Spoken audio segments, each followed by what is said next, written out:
Обязательный этап работы с госконтрактами – это открытие казначейских счетов. Все, что нужно знать предпринимателю об особенностях работы с такими счетами в этом ролике.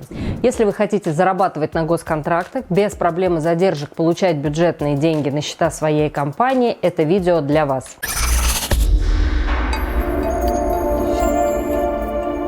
Вы хотите стать подрядчиком в госзакупках, много и стабильно зарабатывать, выходить на новые объемы сделок и прибыли. Моя профессиональная команда имеет огромный опыт работы с бюджетными деньгами, и мы готовы помочь вашей компании с выходом на госконтракты. Подписывайтесь на мой канал, чтобы узнать, как извлечь максимум прибыли из работы на госконтрактах. Казначейский счет – это единственный способ движения денег между распорядителями и получателями бюджетных средств. Эти деньги не могут поступать на обычные банковские счета, поэтому без него не обойтись. Это инструмент контроля со стороны казначейства за тем, как расходуются государственные деньги. Именно поэтому даже открыть такой счет гораздо сложнее.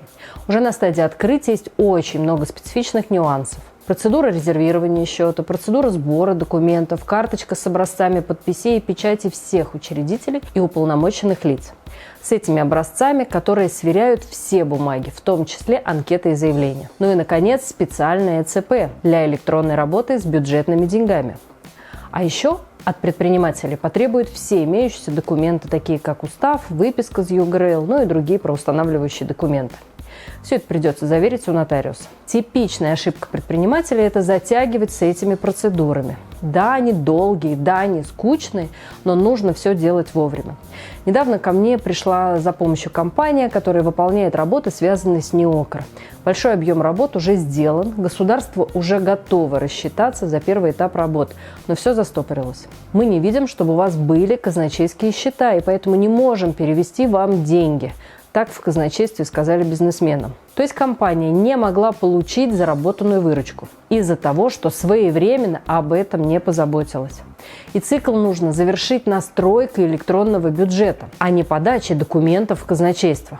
Конечно, мы смогли ускорить процесс по максимуму, нашли алгоритмы работы, помогли решить вопрос с казначейством. Клиенты получили свои заработанные средства и избежали проблем с обороткой. Но лучше обходиться без авралов. Собственники и топ-менеджеры часто не представляют, как меняются бизнес-процессы в их компании после выхода на рынок государственных закупок. И сейчас 4 важных тезиса, чтобы вы понимали, сколько новых обязательств и процессов появится в вашей компании после открытия казначейского счета. Первое. Деньги на казначейский счет поступают после подписания госконтракта, но сразу их получить нельзя.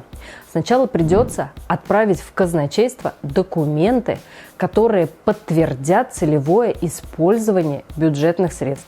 Второе. Даже оформление этих подтверждающих документов – это отдельное искусство. На всех накладных, платежных поручениях и других документах должны быть те подписи и печати, которые вы указывали в карточке с образцами подписей при открытии. А еще к заявлению о списании обязательно прикладывать идентификатор, то есть уникальный номер каждого государственного контракта. Третье. На зарплату сотрудникам и оплату труда субподрядчикам деньги с казначейского счета получить еще можно. Но есть целый ряд операций, которые оплачивать бюджетными средствами нельзя. Например, запрещены переводы на другие банковские счета или приобретение материалов по работам, не связанным с госконтрактом. Четвертое. Все без исключения документы, подтверждающие ваши расходы, проверяются сотрудниками казначейства. И лишь в том случае, если пакет документов соответствует всем требованиям, списание денег с казначейского счета одобряется.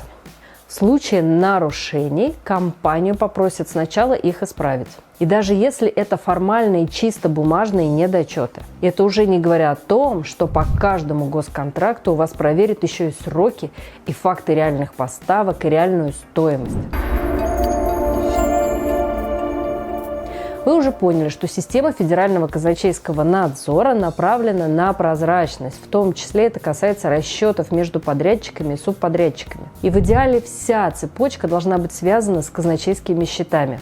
И есть совсем немного вариантов, когда можно перевести деньги с казначейского счета на обычный. Это, конечно, ВЭД, внешнеэкономическая деятельность. Мы не можем заставить иностранную фирму открыть казначейский счет в России. И тут государство осуществляет контроль другим способом, через валютные операции. А другой вариант – это авансирование. Но есть одна принципиальная трудность. Разные территориальные органы федерального казначейства трактуют эту норму по-разному. В одном случае позволят приложить к отчету договор, в котором прописан аванс, и все одобрят, а в другом скажут «нет, не позволим».